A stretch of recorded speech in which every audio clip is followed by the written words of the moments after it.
Vitale American Retirement Advisors with the Gradient Investments weekly market update for the week ending September 8th, 2023. Let's get into the stock market. Last week, the equities were under pressure across the major global indices due to skepticism over the potential for a soft landing in the U.S. and renewed upward pressure on energy prices. We're going to get into that a little bit later. The S&P 500 lost 1.26%, while the Russell dropped 3.58%, and the NASDAQ declined 1.92%. Now, overseas, the developed markets, which is the EFA, was down 1.38%, while the emerging markets declined 1.17%. In the U.S., the best performing sectors were energy and utilities, while the laggards were industrials and materials. By size, small caps were the worst performers, while value underperformed growth. How do you make heads or tails of this? You just don't know what's going to happen any week. So this is kind of the story. Everybody's chasing. You can't chase returns, which is why we talk about always being a little diversified.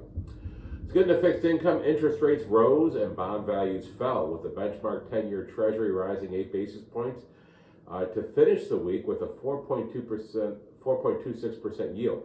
Now, this marks a return to the rates 2 to 3 weeks earlier around concerns for corporate profits after oil pressures rose.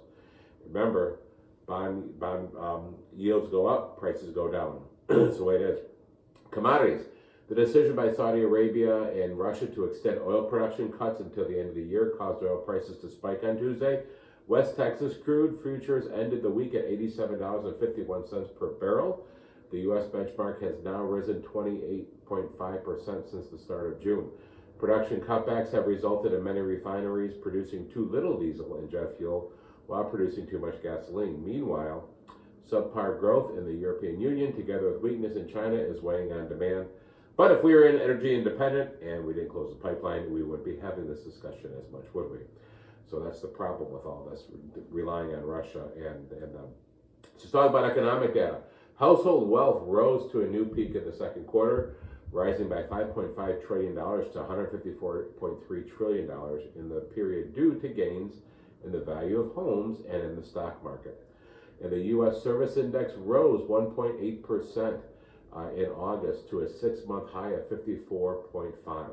Now, stronger than the median economic forecast of 52.4.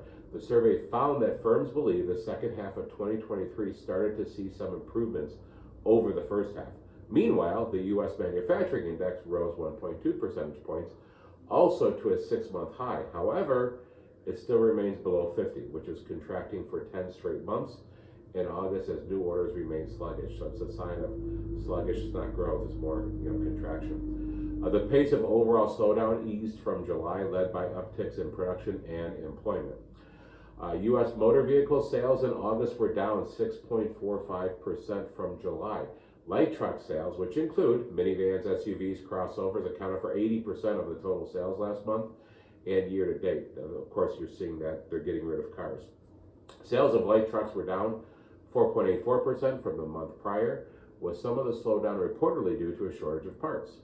Note that the United Auto Workers Union is planning to strike at all of the big three manufacturing at the end of the week. So we're going to see what that happens, how that plays out, and what that does to the big three and to the market as far as orders and everything as well.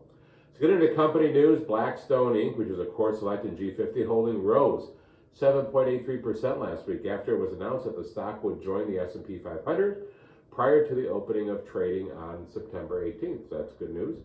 Also, Honda Motor Cars, which is a G40 holding, reported August sales growth of 56.7% for its American Honda division and a 61.3% growth for its Acura division in the U.S. markets, which is huge and well ahead of expectations.